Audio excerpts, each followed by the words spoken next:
Good afternoon, everyone. My name is Jukka Vesa, and welcome to this Zyzel's technical webinar of the following switch features. Today we are going to talk about link aggregation, port security, and bandwidth management. And these features have been selected by a survey and basically been voted to these webinars by you guys. So hopefully this will be beneficial for all.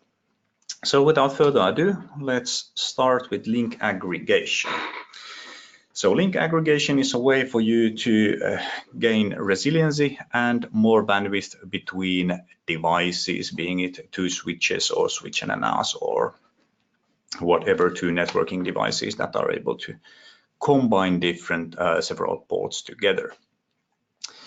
So the first method of doing this is a static trunk.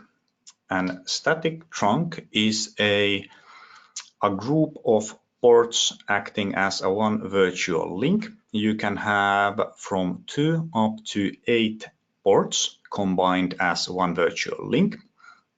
This is so you can basically gain more bandwidth between these two devices or gain resiliency as well. But static trunk is only able to detect if the link is up or down. So if there are devices in between, they can't be basically be detected. So if the data isn't running. Okay, so things you need to know about static trunks is a group ID or a trunk ID. So you set a trunk or a group, and then you select which ports are a part of this group. And as said, minimum of 2 or maximum of 8 ports can be in a single group. So for example, the link between switch 2 and switch 3. In switch 2, we have combined ports 1, 2, and 3 to group 1. And in switch 3, we have done the same for ports 4, 5, and 6. And then we get, if the ports would be 1 gigabit per second as speed, then we would gain 3 gigs between these two switches. So obviously more bandwidth in the core network. So what do we need to know about a static trunk and how does it work? Is almost explained it all to you already, but between switches 1 and 2 in this example, we have created a port groups 1 and combined ports 9 and 10. So PCA and PCB can have double the bandwidth between the switches. Okay, so very, very simple. Link aggregation protocol, or LACP, is the other way of doing this. So what is LACP and what is the difference between LACP and static trunk? So LACP is a commonly known protocol, 802.3ad. So it is supported by several other manufacturers, not just Zyzel as well. But of course, when you are connecting devices to each other and creating link aggregation groups, you will need to have the support for the type of trunk you are using from both ends. So for example, not all NAS servers support LACP and not all switches might not support static trunk or whichever way around. So LACP differs from static trunk. So you can, LACP sends LACP packets to determine if the data is actually flowing, not just if the link is up or down. So it's a more intelligent way of doing a data allocation between the switches. And provide a load sharing two different methods, which we will go into more detail a bit later. But the main differences between static trunk and LACP in the mechanism side is that static trunk just binds the ports together without any packet negotiation. So just only is the links up or down as a failure method. And LACP is able to dynamically negotiate by using the LACP packets. So for example, if you have a media converter that just stops working, but the links appear to be up, but data isn't flowing, and the either end isn't receiving the LACP packets, they know that the link in that certain port is down and knows to fail over to the other ports. So more intelligent method for failover. Of course, since there is very little intelligence behind static trunk, it doesn't produce any CPU loading, where in LACP, obviously it needs some CPU processing power to achieve this method. So when you have multiple LACP trunks set or link aggregation groups set in one single switch, you might need to monitor the switch CPU usage, but it's quite rare that you max the switch's CPU up just by using LACP. Okay, so LACP is able to detect the link without detect a failure if the link isn't physically down. So by using the LACP packets. Yep. And limitations of LACP. So all physical ports in the aggregation group must be in the same switch. So from device to another, not able to do from device to two devices, for example. All ports used has to be the same link speed, flow control, and duplex, meaning that if you are combining several ports, they all need to be, for example, 1 gig full duplex or 10 gig full duplex or whatever. You cannot mix and match. Using a rapid spanning tree from firmware version 4.3, but then again, that's old news and all your Zyxel switches should be above 4.30 firmware version. So how does it actually work? So we have two different methods of doing this. By using the source MAC address or the IP address is the other option. So when we are using the MAC addresses, we are just referring to the MAC address tables of the switches. And basically we are gaining resiliency, but we are not gaining double of the bandwidth. So in this example, client B, when communicating with clients B and C, the traffic will flow through port number 17 because the MAC address has been learned from that port. So we only gain the failover by using this method. By using the IP addresses, we are able to share the load between the ports and using a redundancy as well. So for example, client A would communicate with client B via port 17 and client C via port 18.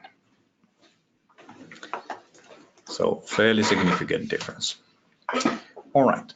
So then let's check out the two different management options we have available and what does link aggregation look from the configuration point of view.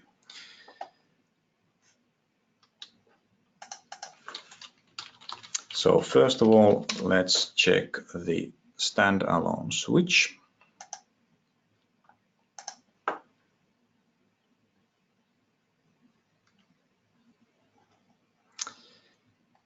And link aggregation from advanced application and link aggregation. We are going to link aggregation settings. We set which groups are active, and then we set the method we want to use. So either source MAC, destination MAC, source and destination MAC, or similar settings with the IP address. So basically on layer 2 or layer 3 level. And then we select which ports are a part of which group. So for example, if we want to have ports number 10 and 11 in group T3, then we just do this. So very straightforward and very simple. Something you need to remember when setting up link aggregation, being it any type, that please start from the device furthest from the core so you do not lose connectivity to that device after configuration. And then let's check the same from the Nebula side. I'm actually already aggregated that, so let's first split it. So it is a fair bit simple, but you don't have that much different types of settings you can do. So you just select which ports you want to aggregate. Then you go to aggregate, you select either static or LACP, and then press aggregate.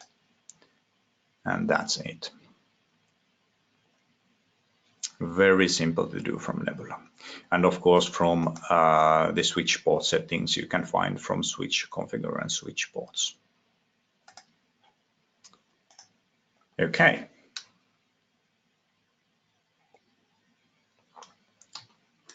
Then we go into bandwidth management. Fairly simple subject as well. There are several different types of bandwidth management. There is QoS, where we prioritize different type of traffic. For example, we want to prioritize VoIP traffic over HTTP or FTP because VoIP traffic is time sensitive.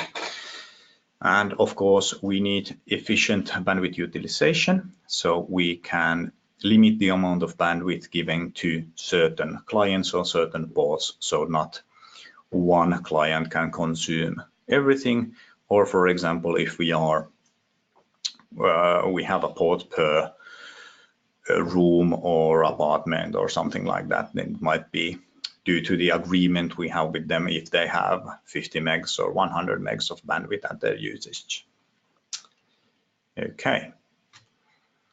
So something to remember when we set the bandwidth management rules in a switch is which way the traffic actually flows. So ingress data is an upload from the client. So when client is uploading something, for example, to an FTP server as shown on this slide. And egress is when the switch is sending data to the client, so client is downloading something.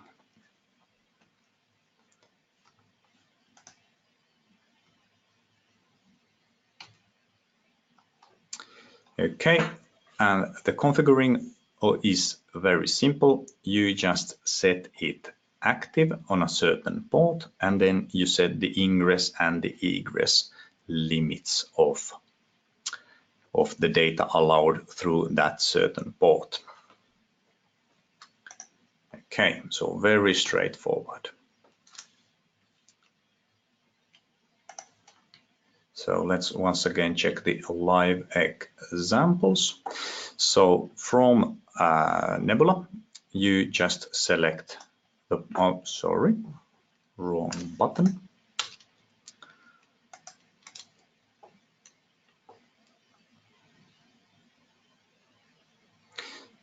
I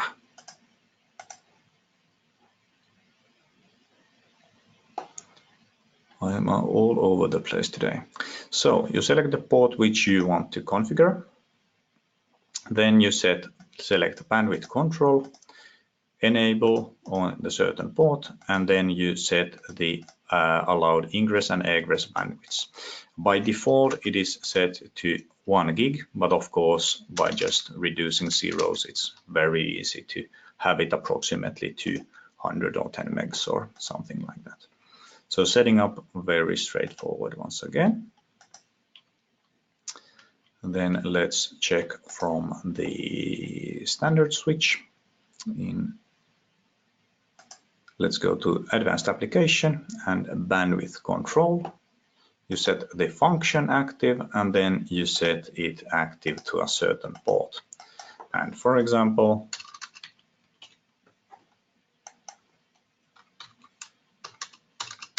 around 10 megs, and that's it. Not much involved here, just very, very basic settings. Okay, so let's get back to the presentation. Port control and port security. So what is port security and why are we doing something like this? Port security is limiting either the amount of MAC addresses we are able to learn from that port, or that we allow just a certain MAC address through that port. And obviously there are quite a lot of benefits of doing this for security. For example, if you have set and fixed devices, being the laptops for people at the office, security cameras, desktop PCs, payment terminals, whatever. If somebody removes that particular device, they can't just plug in their own and then access the network because it is locked to that certain device's MAC address. And obviously, if we limit the amount of MAC addresses allowed from a certain port, somebody can't just plug in a dumb switch or a hub and then extend the network that way and cause either security issues or reliability issues to the network. And of course, when we are limiting the amount of MAC addresses learned from each port, we are preventing broadcast storms in the same function, basically, hence protecting the CPU of the switch so we do not overload it. Okay, so how does it work?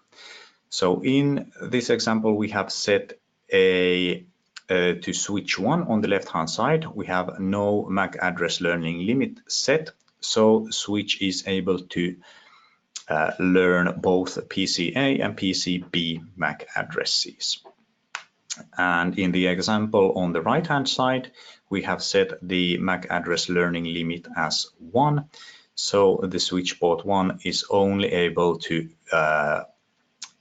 let the PCA pass through, and when PCB tries to come in through that same port, it is unable due to the fact that it is the second MAC address. So in this example, switch 2 is being a switch that somebody else has added in between, and we have tried to achieve a scenario that only PCA is able to connect from switch 1 port 1. So only one MAC address can be learned. Okay, setting, not complicated once again. We are able to use a function called MAC freeze, which works as so as if I plug my PC to port 1 is able to learn my MAC address and then freeze that MAC address. And that means that if I unplug my device and plug something else in, it automatically has learned the previous device MAC address and will not allow the second device to gain access to the network because it has a different MAC address. Then we are able to set the global setting as active and then active to each and every port, and do we have address learning on or off, and how many MAC addresses are we able to learn from that certain port. So very straightforward once again. Okay, then static MAC forwarding just basically means that we are able to manually define a MAC address to each and every port, and from this MAC address and that MAC address only, we are able to forward traffic onwards.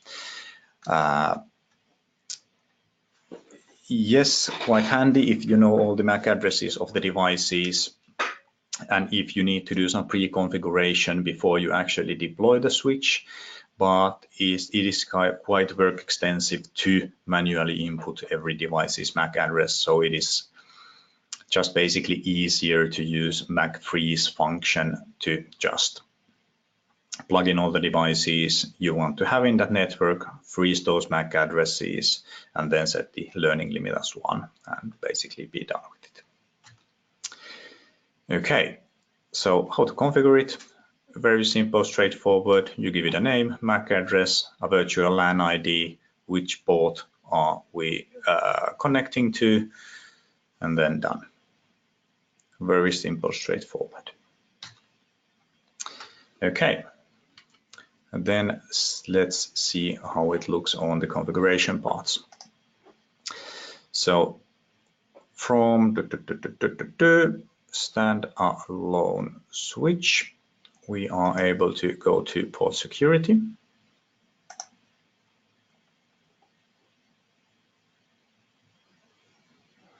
And then set it active on certain ports, and how many MAC addresses are we able to learn from that port.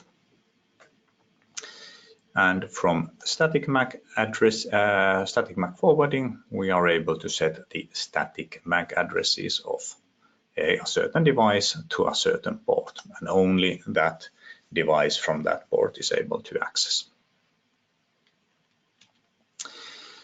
Okay, from Nebula, we do this via radius policy. So basically we go through switch configuration and radius policy, and we set a radius policy. We name it. We base it either on an external authentication server like Radius or AD, or we base it on a MAC address. We set the port security either on or off, meaning how many MAC addresses we are able to get from that certain port. And then from the switch port settings,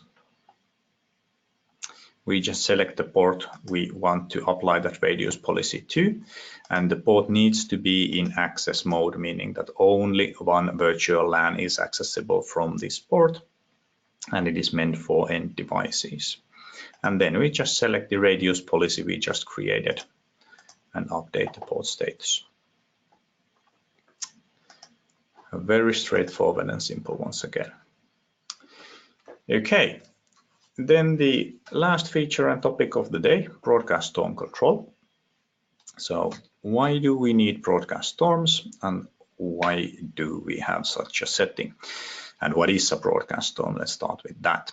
So each and every device sends broadcast messages, for example, requesting a DHCP server or whatever. When we have too much broadcast messages in the network, the switch's CPU processing power might basically run out, and they are unable to forward traffic anymore.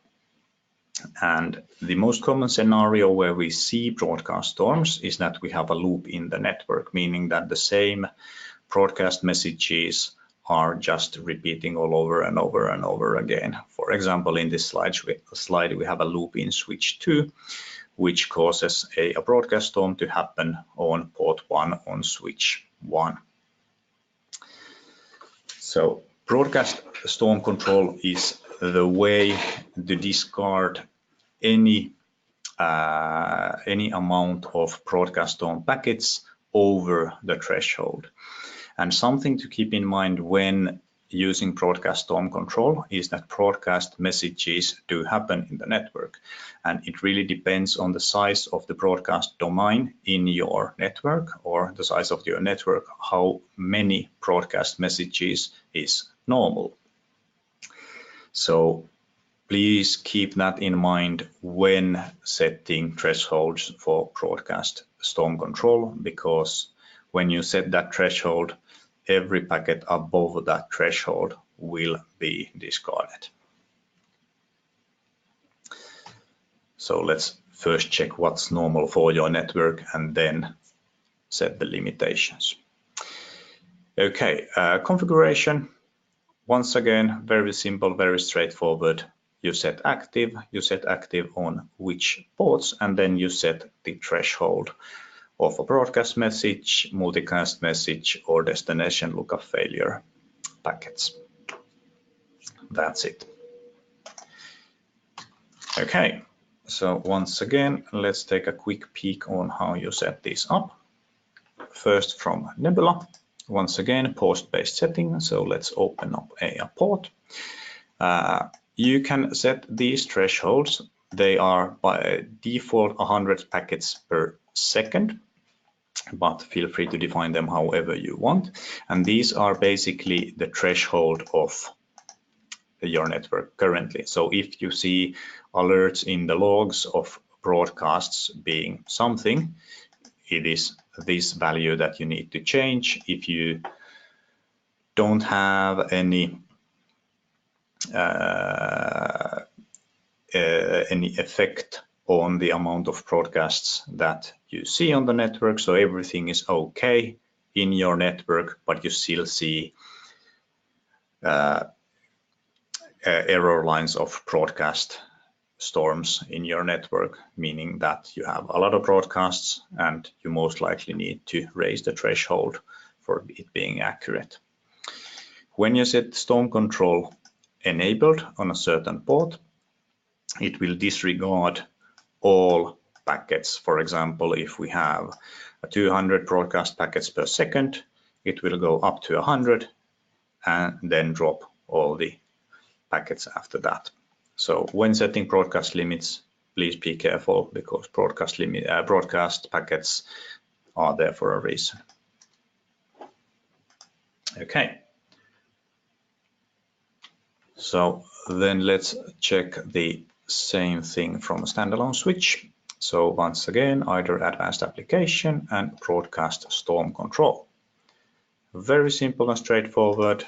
Set it active and then just set how many packets are allowed per second from that certain port. Very simple, very straightforward. Usually, if everything is okay in your network, this is something that you don't really need to do, but just a precaution, if somebody else is plugging in devices in your network, it might be good to set these in edge ports so you don't have issues on broadcast storms. Okay, so that was the topics of today, and then we are going to cover the questions, which are, you don't have to specify the trunk type on Nebula.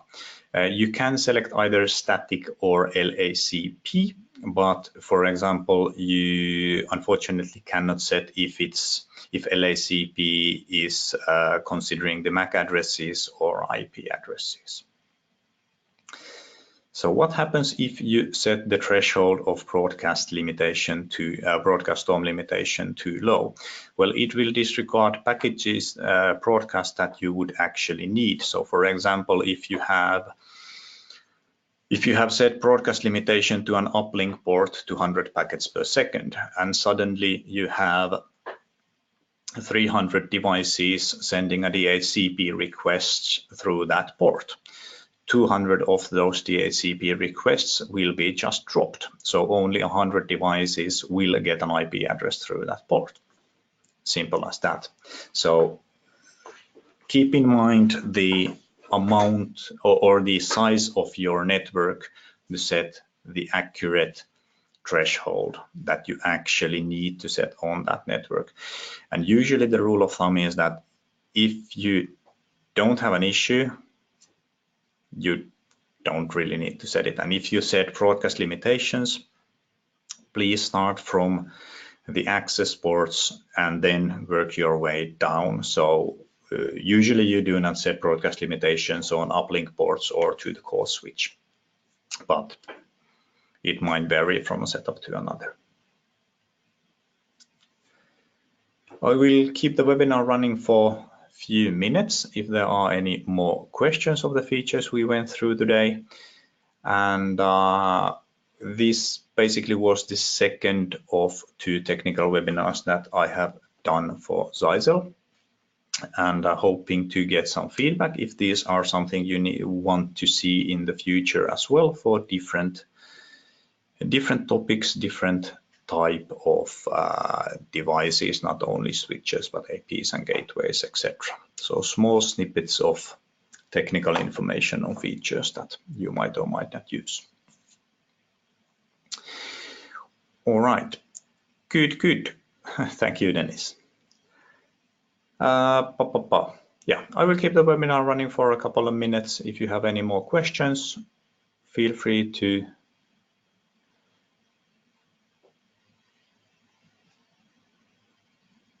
the reply or the recording you can download either from our partner portal, or at some stage these will be also uploaded to YouTube, but that might take a while. So immediately I think you can download it from our partner portal.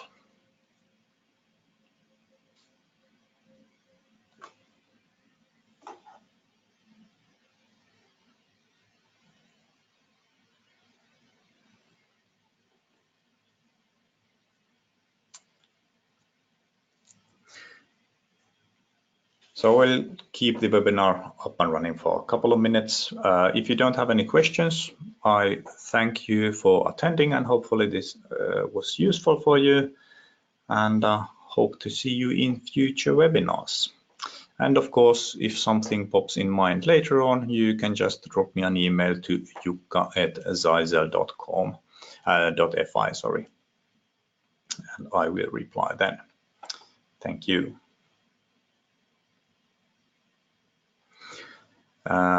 Question came in: do you have a limitation of numbers of switch with LACP active?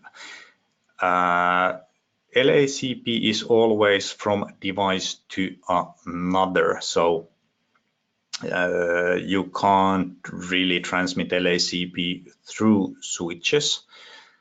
But if you mean that how many LAC or link aggregation groups can you have in a certain switch, it depends on a switch.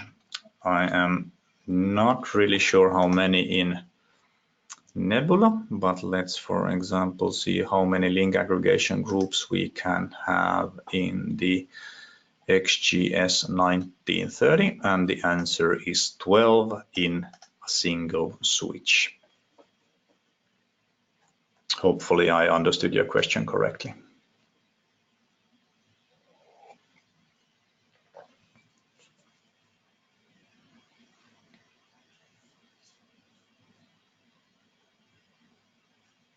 And please remember, when using LACP or static trunk, the other counterpart, the other device, needs to support the method as well. Plus start from the end and work your way down towards the core, so you will not lose connectivity to those switches. Just a precaution.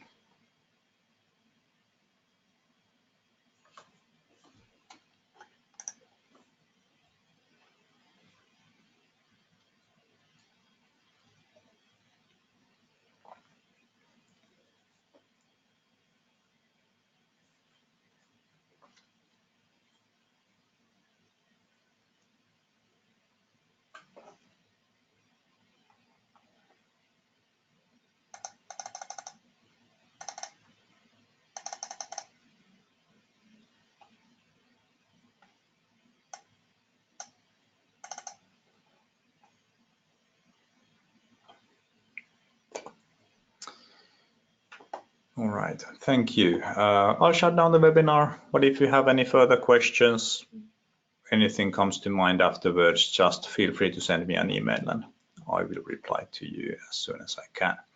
Thank you all for attending, and have a very good Tuesday afternoon. Bye-bye.